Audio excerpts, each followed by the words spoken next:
Hello and welcome back to monetizing your blog. Now in this video we're going to be talking about ad placement, and when you start to get traffic to your site, one of the things you're going to need to think about is where to place the actual ads. And we've talked about getting a WordPress blog, we've talked about getting a Blogger blog. Some of those blogs have limitations as to where you can put blogs.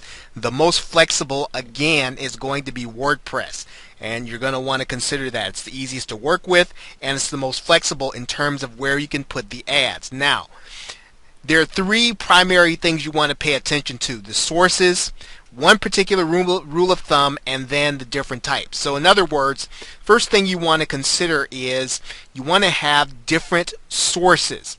In some cases, you're going to want to use the Google AdSense program. Okay, and if you're unfamiliar with Google AdSense, all you'll have to do is go to google.com/AdSense, and you can join the AdSense program, which will allow you to put ads on your site. And I'll show you what this looks like in a minute. We're going to take that off here. You can also use the Commission Junction program, which has a number of advertising options for you, a number of different kinds of companies who want to advertise on niche specific websites. That's another option in terms of what kind of source you can put on your website. And then of course you can advertise your own business.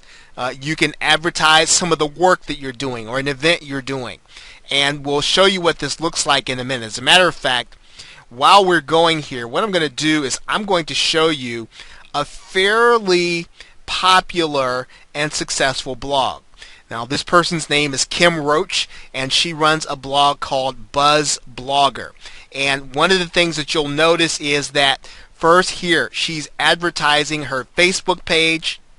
She's advertising an opt-in page. So she's advertising a number of different things. If you go inside of her site, you'll notice that again she's pushing her social media there at the top. She's pushing an information product that she's doing. You'll notice here that comes down, what happens is she's asking you to opt into her page. So different kinds of advertising that she's doing. She's doing advertising within her actual content, and she's also doing advertising on the page. So ad placement, you want to vary it in terms of different types of advertising. I'm also going to show you another blogger, fairly popular. His name is Darren, and he runs the blog Pro Blogger, and I'm going to go to his blog in a minute, and you're going to see a couple of different kinds of things. Now you're going to see him, as a matter of fact, he's advertising the fact that you can advertise on his blog, and he's again advertising his social media. You'll see text links in here. You'll see his social media pages. So there are a number of different types of advertisements that you can do on your site.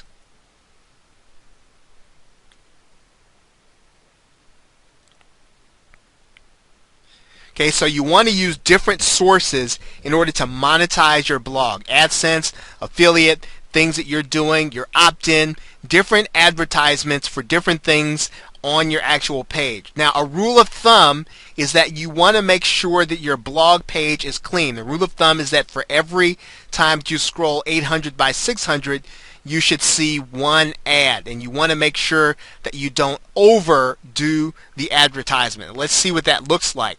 I'm going to show you a blog here called Duct Tape Marketing.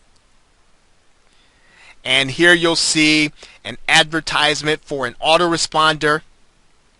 You'll scroll down here, you'll see that this person, he's doing some advertising of a podcast, his other books. You'll see there's something that he's doing there, his social media. And you'll notice that the page is clean. You don't see advertising every place, but you see an advertisement pretty much every 800 by 600.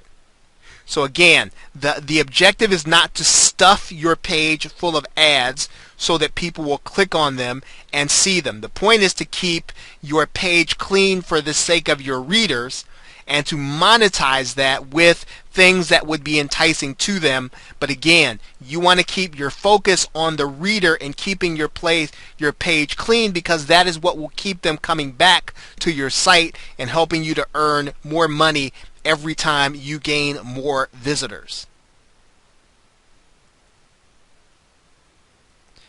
Okay, again, one of the things that you can do is you can do different types of monetization. You can do banners, buttons, and text links. I'm going to show you another blog here, fairly popular, for someone called the Pioneer Woman. Okay, and you'll see a number of different things. Now, the Pioneer Woman primarily uses lots of images on her site.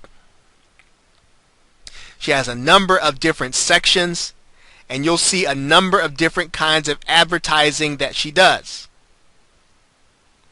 And let's kind of scroll down here. You'll see there that she's advertising a blogging group that she's a part of. She's advertising for Starbucks here. You scroll down, you'll probably see some text links in here. You'll see some consumer products.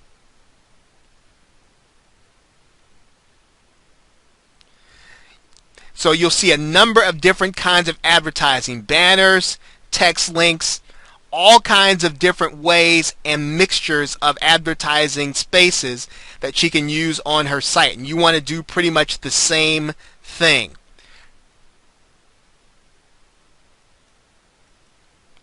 Now lastly, I've placed there what happens if you get complaints, right? Because people sometimes resent the fact that you're advertising on your site, where they may feel as if you might have too many advertisements on your site.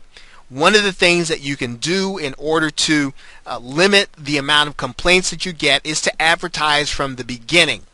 If you advertise from the beginning, then your visitors will get used to your advertisements and decide they like your content enough to continue to come. If you try to change midstream and you get your readers used to your not having a lot of advertisements and then you stuff your page full of them, you're probably going to border on irritating them, and you're going to lose subscribers and lose readers. So you want to start from the beginning, doing your advertising on your page, your monetization, and then you'll start to bring the traffic that will be okay with that kind of activity, as opposed to bringing people who might be offended by what you're doing. So you, in a sense, you do not want to worry about complaints, but at the same time though, you want to bring people to your site, into your marketing funnel, who don't have a problem being marketed to, and who don't have a problem with you showing them different kinds of offers that they can either click, investigate, or even opt into. Okay, so with that, thanks, and I will see you in the next video.